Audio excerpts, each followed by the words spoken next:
Tout de suite après les actions de grâce en ce 14e soir de croisade de prière, le frère Théodore partage avec son auditoire comment il a été fait disciple par le frère Zach pour que chacun comprenne que son enseignement sur la formation des disciples jusque-là n'est pas basé sur des révélations théoriques irréalistes ou un idéal, mais bien sur son parcours personnel de disciple. Le frère Zach m'a introduit dans plusieurs domaines personnels. Certaines des confiances qu'il m'a accordées étaient imméritées, poursuit-il.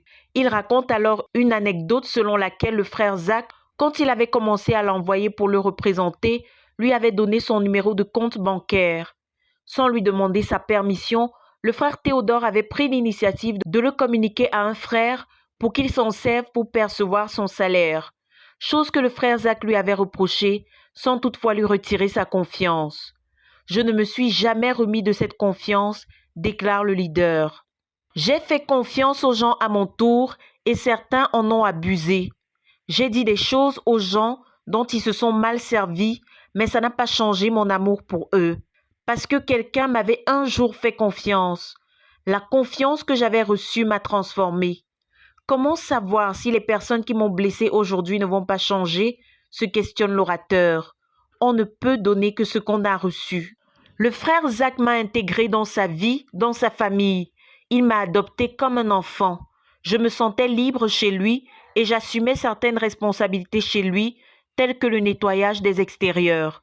Quand tu dis être l'enfant de quelqu'un et tu ne connais pas sa femme et ses enfants, tu es un menteur, poursuit-il. Si tu es l'enfant de quelqu'un, quel est ton travail chez lui? Quelle est ta relation avec ses autres enfants? De plus, le frère Zach m'a recruté dans son bureau. J'étais l'un de ses secrétaires. Je devais fournir les comptes rendus de toutes les finances qui entraient dans le ministère et écrire des lettres de remerciement aux personnes qui avaient donné. Plus tard, j'écrivais aussi des lettres circulaires à tous nos partenaires. Je répondais également à tous ses courriers personnels venant de sa famille, de son milieu professionnel, de ses amis. C'est un travail qui teste la connaissance qu'on a d'une personne. Et malgré la liberté qu'il m'avait donnée, je n'étais pas curieux. Même si l'on te donne la liberté, prendre cette liberté, c'est être insensé, conseille l'orateur. Quand tu amènes une personne dans ta vie, ça te donne la possibilité de la connaître et de savoir ce dont elle est capable ou non. Qui te connaît? Questionne-t-il. Pour avoir perdu mon père tôt et avoir vécu dans plusieurs foyers, j'étais très sensible aux relations humaines. Donc, cette adoption, je ne la prenais pas pour acquise, explique le leader. Même Mommy Priska me faisait énormément confiance. Je leur apportais chaque week-end les produits de mon champ, car honorer ses parents dans la Bible veut dire leur apporter des choses matérielles. J'ai été acceptée et aimée dans la famille. Le frère Zach m'a aussi intégré dans son laboratoire comme aide-laborantin. J'y ai passé 1 an pour réviser les tomes. J'y ai même identifié 15 espèces de plantes sur lesquelles il travaillait. J'ai ainsi acquis de l'expérience à différentes étapes, fait-il remarquer. En outre, il m'a absorbé dans son ministère. Il m'a amené dans ses voyages, dans ses visites pastorales. Il m'a bâti en m'enseignant à travers la compilation des messages, l'étude des livres et bien d'autres.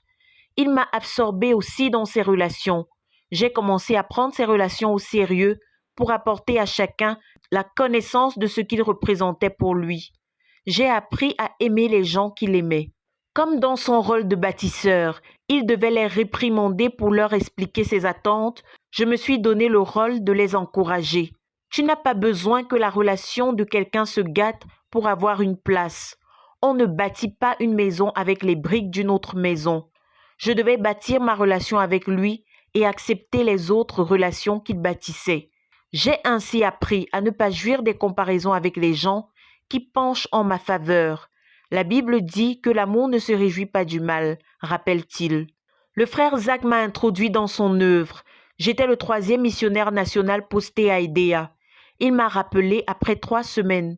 Puis il m'a amené dans le Bamekim, où, avant d'aller au Nigeria, nous avons implanté une 20aine d'églises. Il m'a aussi absorbé dans sa vision. Il m'a expliqué sa vision, l'appel de Dieu sur sa vie, et m'a confié la conquête de l'Afrique.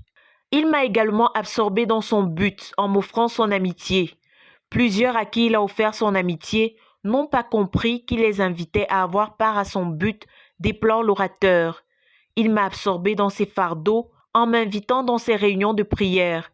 Et pendant 12 ans, je n'ai pas manqué une seule de ces réunions de prière. J'ai aussi suivi dans le service dans le cadre de l'église à Yaoundé. Il m'a également bâti dans l'œuvre au Cameroun. Plus tard, il m'a bâti pour servir Dieu dans l'entreprise missionnaire au Nigeria. Et quand en Angleterre le Seigneur lui a demandé de s'étendre à de nouveaux horizons, le Seigneur lui a demandé de m'embarquer avec lui dans ces nouveaux horizons en Inde. Et aujourd'hui, j'apprends à servir avec lui dans l'œuvre globale. Voilà comment il m'a bâti, insiste-t-il. À mon tour, j'ai commencé à faire des disciples. Quand j'ai bâti le frère Sama, je lui ai enseigné comme moi la séparation d'avec la famille. Il s'est, comme moi, mis à la disposition entière du frère Zach pour l'accompagner partout. Nous prenions une retraite chaque dimanche où nous lisions un livre entier du frère Zach et établissions des résolutions auxquelles obéir. Quand la sœur Adéla aussi était mon disciple, elle a prié à la chaîne que le frère Zach m'avait confiée fidèlement 4 heures par jour pendant 3 ans. Je n'ai pas accepté comme disciple quelqu'un qui n'avait pas tout laissé. Quand j'ai décidé d'être fait disciple par le frère Zach, j'ai suivi, et quand j'ai commencé à faire des disciples, je leur ai montré ce même chemin que j'ai suivi.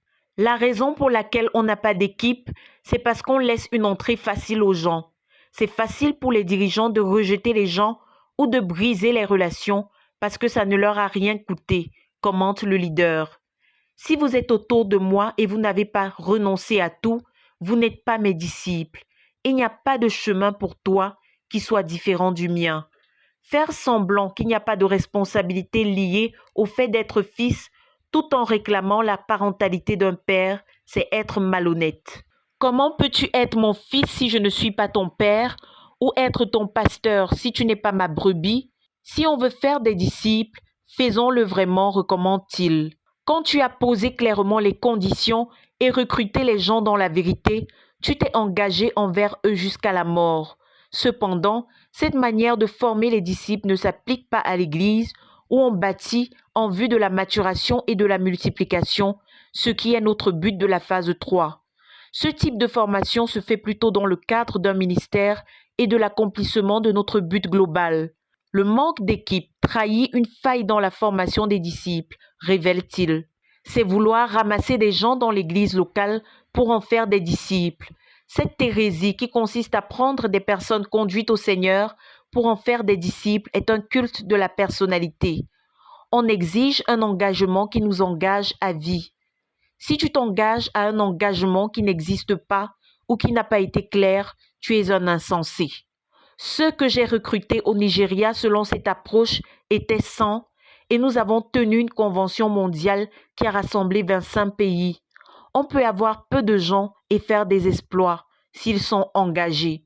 Si tu veux être disciple, si tu veux avoir une équipe, tu le peux, à condition de le faire à la manière du maître.